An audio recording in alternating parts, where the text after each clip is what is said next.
রাসূলুল্লাহ ইয়া হাবিবাল্লাহ ইয়া রাসূলুল্লাহ ইয়া হাবিবাল্লাহ। ওগো মোদের দয়ার নবী, ওগো মোদের প্যারা নবী, তুমি মোদের সাহারা, তোমায় ছাড়া রইতে পারি না। ইয়া রাসূলুল্লাহ ইয়া হাবিবাল্লাহ ইয়া রাসূলুল্লাহ ইয়া হাবিবাল্লাহ। ওগো রাসূল তুমি না এলে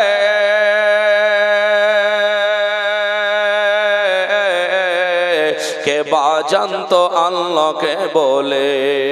সুবহানাল্লাহ সুবহানাল্লাহ। মুসলমান, এই তো সমাজ আমাদের, নাকি বলেন? জান্নাতি মাহফিল সাজিয়েছেন আর চারিদিকে জাহান্নামের বাগান চলছে, হ্যাঁ না মুসলমান? এত আয়োজন, এত সুন্দর পরিবেশ, মানুষের সেবার জন্য পরিষেবা দিচ্ছেন এত সুন্দর ফ্যান লাগিয়ে, কিন্তু এইদিকে কেউ ঘুরে তাকিয়েও দেখে না। এরা পাগল তাই বসে আছে। কেউ কেউ ভাবছে এরা পাগল, বুঝেছেন? কিন্তু মরণের পর সব হিসাব নিকাশ হবে, হ্যাঁ না? আচ্ছা, মানুষের কয় জায়গায় হিসাব হবে জানা আছে? জীবনী জলসা আপনারা বহু শুনেছেন, আর আপনাদের এলাকায় খুব জীবনীয় হয়, হ্যাঁ না? তো জলসা শুনে কিছু নিয়ে যেতে হবে। একটা জীবিত মানুষ, আমি আপনি জীবিত, আমার কয় জায়গায় পরীক্ষা হবে, আর যিনি মারা গিয়েছেন তিনার কয় জায়গায় বাকি আছে এখনো। আমরা জীবিত মানুষ, আমাদের 5টা জায়গায় পরীক্ষা হবে। কটা বললাম? 5টা। আর কবরে কয়টা প্রশ্ন হয় গো জানা আছে? ইমাম সাহেবরা মসজিদে জানাজা পড়তে গিয়ে অনেক শুনেছেন, কবরে কটা প্রশ্ন হয়? 3টে হয় না? একটু কথা বলবেন। আচ্ছা, 4টে কেন হয় না গো? কোনদিন আপনাদের, আচ্ছা বলেন তো, কোনদিন আপনাদের ব্রেনে একবার জেগেছিল প্রশ্নটা যে কবরে 3টে প্রশ্ন হয়, 4টে কেন হয় না? বা একটাতেই হয়ে যেত, এক আল্লাহকে পেলেই তো জান্নাত পেয়ে যাব, নাকি বলে? তো হয় না কেন? বা 2টো প্রশ্ন হলেও তো হতো, মান রব্বুকা মা দিনুকা, তোমার রবকে বলো, ধর্মটা কি বলো, তাহলে তো জান্নাত পাওয়া দরকার ছিল। 3টে কেন হয়, 4টে কেন হয় না? তো মুসলমান, এই কয়েকটা বিষয় আপনাকে জানাবো ইনশাআল্লাহ। আপনারা এগুলো শুনবেন? হ্যাঁ, অনেক মানুষ আছে জীবনে শুনতে ভালোবাসে, শুনবেন, অসুবিধা নেই। আর আরেকটা বিষয়, সেটা হলো একটা মানুষ নামাজ, রোজা, হজ, যাকাত, কালেমা, জিকির, 5টা তার মধ্যে আমল সঠিক আছে। আচ্ছা, এই ব্যক্তি জান্নাতি না জান্নাতি না? নামাজ 5 ওয়াক্ত পড়েছে, রোজা রেখেছে, যাকাতও দেয়, হজও করেছে, কালেমার জিকিরও করেছে, আমরা সাধারণত বলবো এই ব্যক্তি জান্নাতি, নাকি? কিন্তু এমন একটা জায়গায় গিয়ে ফাঁসতে হবে, আলোচনা শুনলে বুঝতে পারবেন মানুষ কিভাবে জান্নাতে যায়, কিভাবে আটকিয়ে যাবে, বুঝা যাবে। কবি আমার বলছেন, ইয়া রাসূলুল্লাহ ইয়া হাবিবাল্লাহ, ওগো মোদের দয়ার নবী, তুমি মোদের সাহারা, তোমায় ছাড়া রইতে পারি না। ইয়া রাসূলুল্লাহ ইয়া হাবিবাল্লাহ ইয়া রাসূলুল্লাহ ইয়া হাবিবাল্লাহ।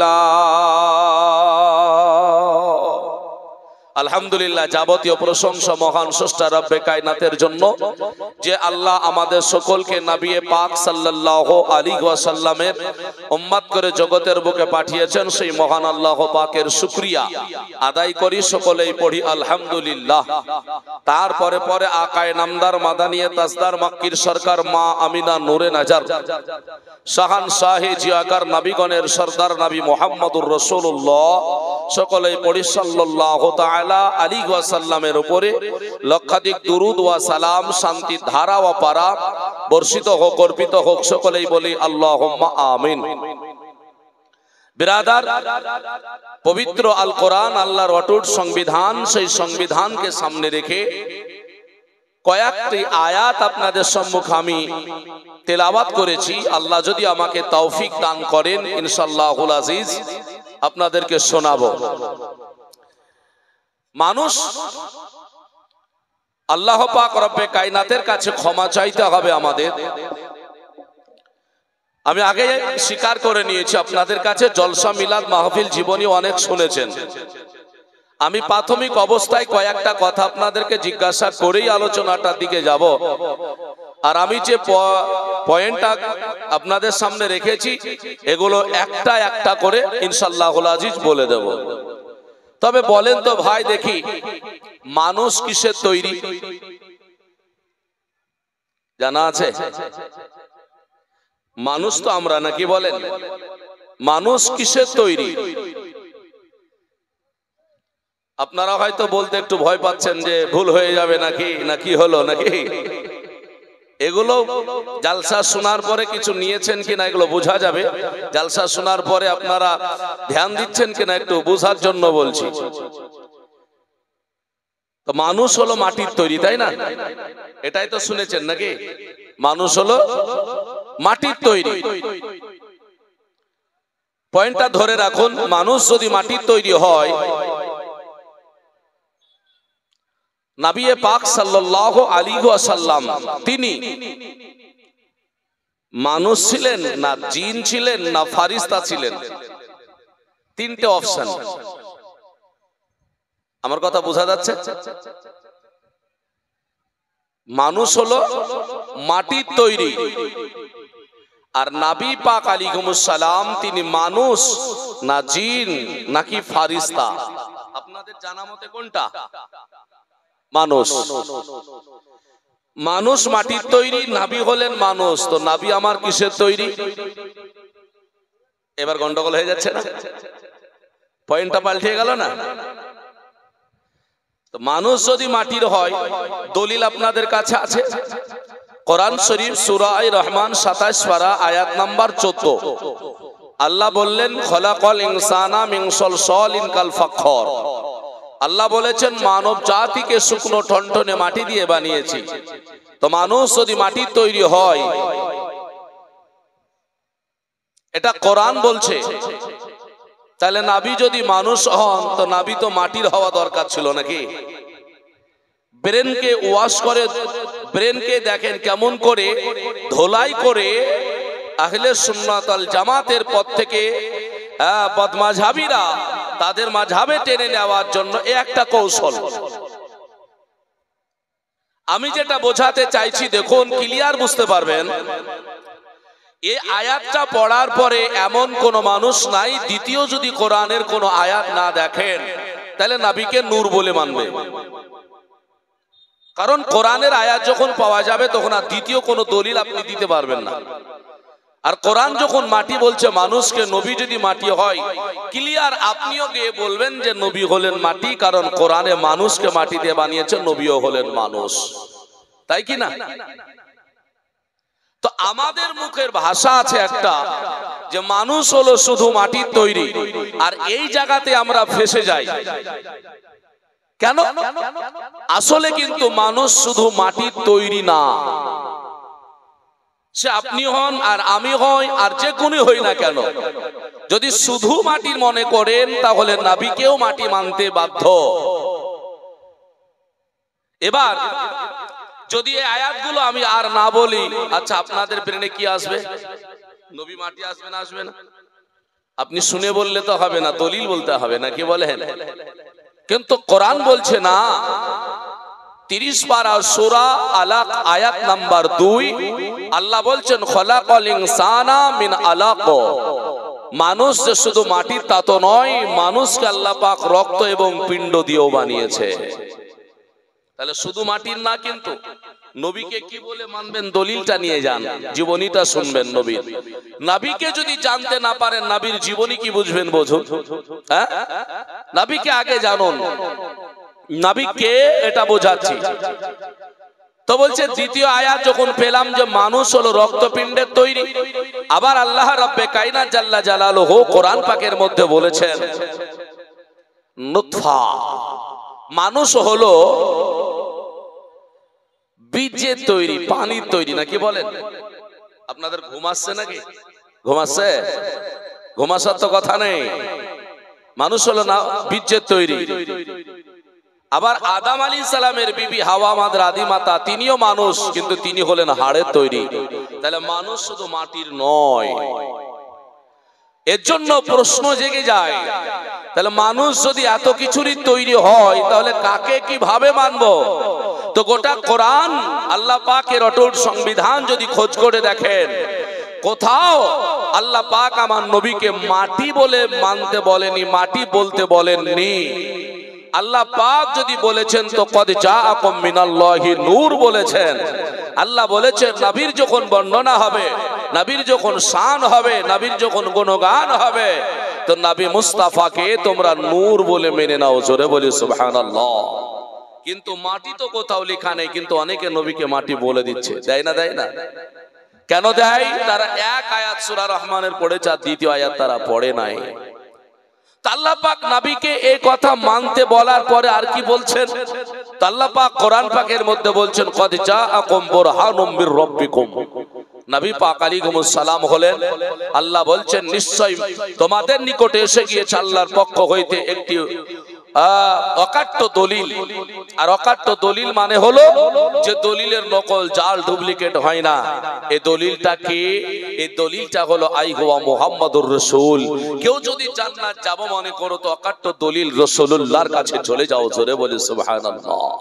আচ্ছা বলেন তো, আল্লাহর কোরআন বলছে যদি জান্নাত পেতে হয় তো রাসূলের কাছে যাও, কারণ জান্নাতের দলিল যদি হয় তো আমার রাসূলুল্লাহ। জান্নাতের দলিল কোনটা? আমার রাসূলুল্লাহ। কোরআন বলল, তো কোরআন যদি ফয়সালা দেয়, রাসূল যদি জান্নাতের দলিল হয়, তাহলে জান্নাতের দলিল না পেয়ে যদি আমরা খোঁজাখুঁজি করি হবে? আমার কাছে দলিল নাই, জায়গা আমার দাবিদার হবে। আমার নবী নাই আর আমি জান্নাতি বললে হবে? হবে না। তো নবী যদি জান্নাতের দলিল হয়, তাহলে নবী কোথায় কোথায় আছেন যে নবীকে পাওয়া যাবে? এখন খোঁজ করুন। তো বলে কোথায় খোঁজ করতে হবে? বলে নামাজে জানতো নবীকে পাবেন, রোজাতে জানতো নবীকে পাবেন, হজে জানতো নবীকে পাবেন, যাকাতে জানতো নবীকে পাবেন, দানে জানতো নবীকে পাবেন। আল্লাহ পাক এই করতে করতে এমন ভাবে মানুষের কাছে, মুমিনের কাছে দিয়েছেন, কোরআন ফয়সালা করে দিয়েছে। সূরা আহজাব 22 পারা আয়াত নাম্বার 6 আল্লাহ বলছেন প্রত্যেকটা মুমিন মুসলমানের নফসের চাইতেও নিকটে আমার রাসূলুল্লাহ রয়েছেন। জোরে বলা যাবে না? সুবহানাল্লাহ। তো আল্লাহ বললেন নবীকে মদিনাতেও পাওয়া যায়, মক্কায়ও পাওয়া যায়, নামাজেও পাওয়া যায়, রোজাতেও পাওয়া যায়, হজেও পাওয়া যায়, যাকাতেও পাওয়া যায়। কিন্তু নবী পাক আলাইহিস সালামকে যদি মুমিন হয়ে যাও তো তোমার কলবে তুমি পাবা। এটা কোরআন দলিল দিয়ে দিল। আন-নাবিয়্যু আওলা বিল মুমিনিনা মিন আনফুসিহিম। বলছে মুমিনদের নফসের চাইতেও নিকটে, কলবের চাইতেও নিকটে আমার রাসূল রয়েছেন। এখানে তো পেয়ে গেলাম নবীকে, আচ্ছা বলুন আর কোথায় পাওয়া যাবে?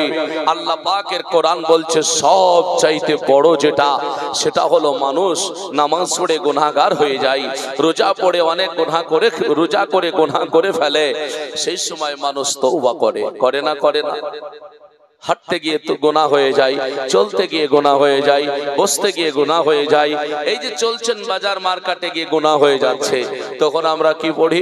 আস্তাগফিরুল্লাহ রাব্বি মিন কুল্লি জামবিন ওয়া আতুবু ইলাই। এই তওবা পড়েন তো নাকি? তওবা পড়েন বাবা। এই যে প্রত্যেকটা মানুষ গুনাহ করার পর আপনার যেন তওবা করছেন, আস্তাগফিরুল্লাহ রাব্বি মিন কুল্লি যামবিন ওয়া আতুবু ইলাইহি। এই তওবা করার সময় যদি তওবার কোনো সিস্টেম না থাকে হবে না।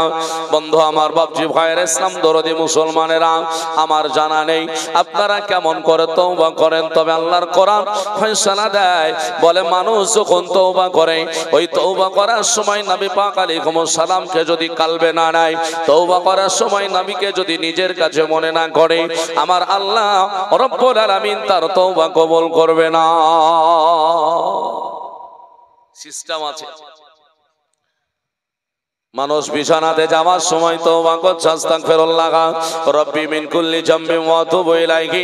আল্লাহর কোরআন বলছে, বলে শোনো, ওই তওবা করার সময়তে তুমি কি একবার আমার নবীকে স্মরণ করেছো? বলো ওরে মুমিন বান্দা,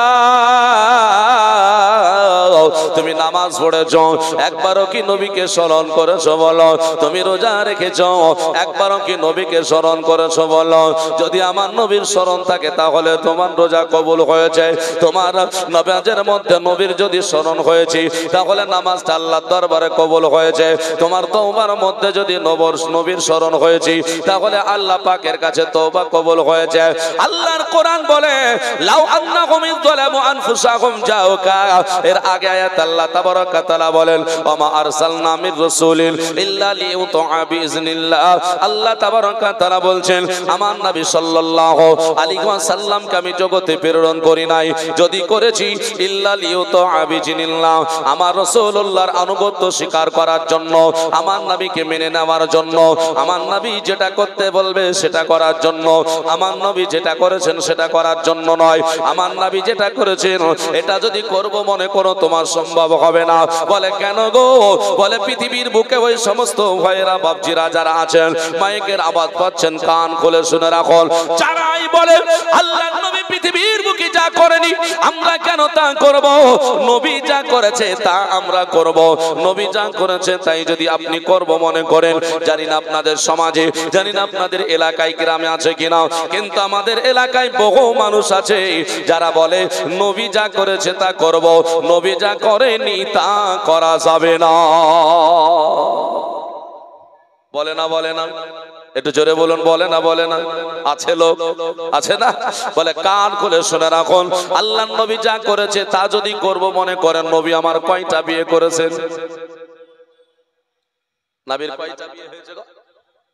11টা। হ্যাঁ, নবী যদি 11টা বিয়ে হয় আর আপনি যদি বলেন নবী যা করেছে তা করব, নবী যা করেনি তা করব না, বিয়ে কয়টা করতে হবে?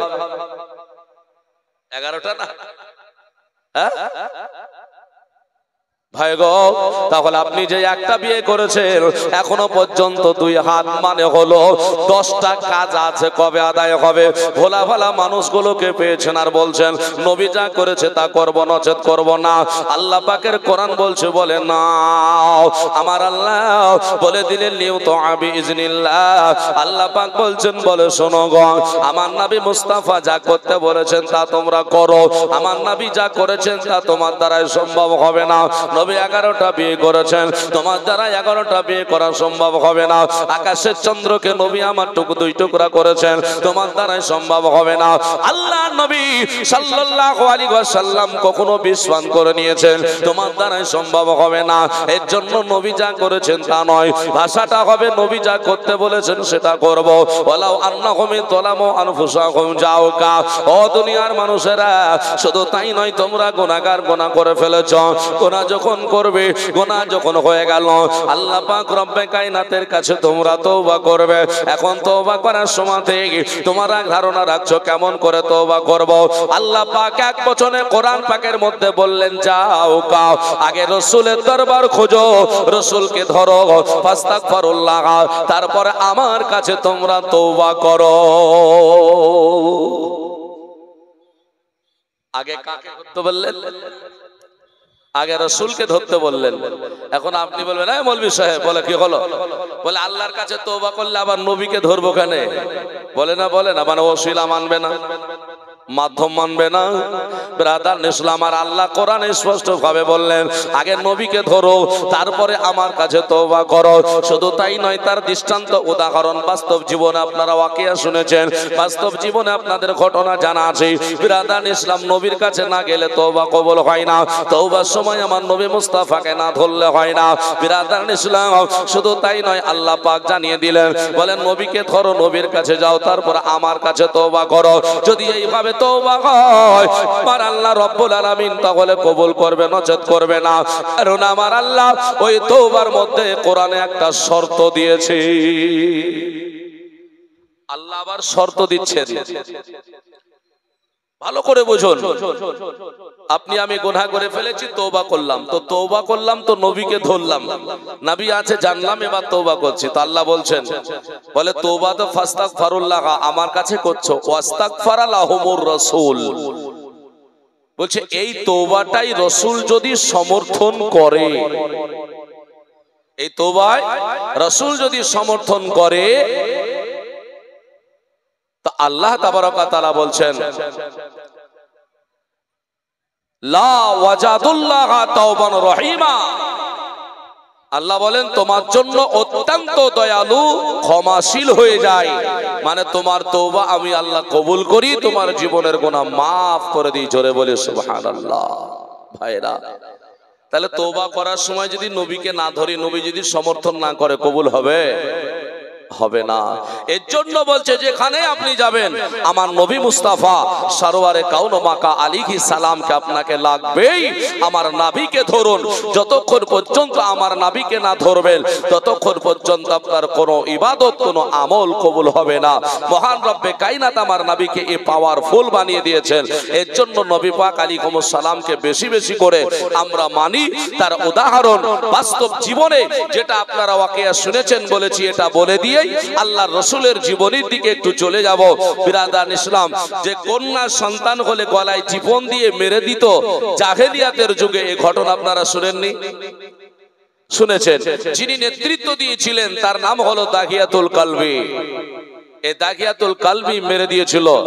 আচ্ছা বলেন, দাগিয়াতুল কালবি যখন কোরআনের আয়াত পেল, লা তাকনাতুম মির রাহমাতিল্লাহ, আল্লাহ জানিয়ে দিলেন তোমরা পাহাড় সমতুল্য গুনাহ করলেও নিরাশ হয়ে যেও না, আমার কাছে এসো, তোমাদের গুনাহ সব মাফ করে দেব।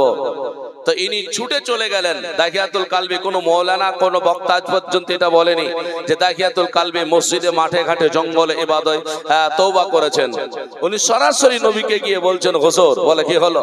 বলে আমি প্রায় 100টা কন্যা হত্যা করে দিয়েছি, আমার কি জীবনের গুনাহ মাফ হবে না? আল্লাহর কোরআন বলছে হবে। তো বলছে একটু তওবা করব। তো নবী বলছেন তওবা করে নিলেই পারতে, বলে হবে না। বলে কেন? বলে আপনি ছাড়া তওবা করলে ওই তওবা আল্লাহর কাছে কবুল হয় না। আমরা তওবা করি, নবীকে স্মরণে রাখি না, ঠিক কিনা বলুন? হ্যাঁ ভাইরা, এর জন্য আপনাদেরকে বলবো খবরদার না, আমার নবীকে স্মরণ করুন, কারণ নবী ছাড়া আমাদের কোনো উপায় হবে না। সেই নবী পাক আলাইহিস সালামকে কেমন করে মেনেছিলেন নবীর দাদা আব্দুল মুত্তালিব, এই ঘটনাটা আপনাকে একটু শুনে দিয়ে আলোচনা আমার শেষের দিকে যাব। ঝমঝম করে দরুদ আল্লাহুম্মা সাল্লি আলা মাওলানা মুহাম্মদ ওয়া আলা আলি সাইয়্যিদিনা মাওলানা মুহাম্মদ সাল্লি আলা মুহাম্মাদিন সাল্লাল্লাহু আলা মুহাম্মদ। আমাদের মন বহলে নবী নবী, আমার জান বহলে নবী নবী, আমার প্রাণ বহলে নবী নবী। তাই তো দুই নয়নে ভাসে মদিনার ছবি, তাই তো দুই নয়নে ভাসে মদিনার ছবি। আমাদের মন বহলে নবী নবী আমার জান বলে নবী নবী ইয়া রাসূলুল্লাহ ইয়া হাবিবাল্লাহ ইয়া রাসূলুল্লাহ ইয়া হাবিবাল্লাহ আপনি যে আল্লাহর নূর নবী আপনি যে আল্লাহর নূর নবী আমাদের মন বহলে নবী নবী আমার প্রাণ বহলে নবী নবী ইয়া রাসূলুল্লাহ ইয়া হাবিবাল্লাহ আপনি যে সাইয়্যিদুল আম্বিয়া ওগো নবী আপনি যে সাইয়্যিদুল আম্বিয়া স্বয়ং করে পাঠাইলেন কিবরিয়া গো স্বয়ং করে পাঠাইলেন কিবরিয়া আর শিখাইতে মোদের এ ধরায় আল্লাহর কোরআনের বাণী আমাদের মন বহলে নবী নবী আমার জান বহলে নবী নবী ইয়া রাসূলুল্লাহ ইয়া হাবিবাল্লাহ আপনি যে রহমাতুল লিল আলামিন গো নবী আপনি যে রহমাতুল লিল আলামিন আর আপনি নবী উম্মতের জামিন গো নবী আপনি উম্মতের জামিন আর শিখাইতে এলেন ধরায় আল্লাহর কোরআনের বাণী আমাদের মন বহলে নবী নবী আমার জান বহলে নবী নবী আমার প্রাণ বহলে নবী নবী ইয়া রাসূলুল্লাহ ইয়া হাবিবাল্লাহ আপনি যে আল্লাহর নূর নবী আমাদের মন বহলে নবী নবী আমার জান বহলে নবী নবী আল্লাহুম্মা সাল্লি আলা সাইয়্যিদিনা মাওলানা মুহাম্মদ ওয়া আলা আলি সাইয়্যিদিনা মাওলানা মুহাম্মদ সাল্লাল্লাহু তাআলা আলাইহি ওয়াসাল্লাম।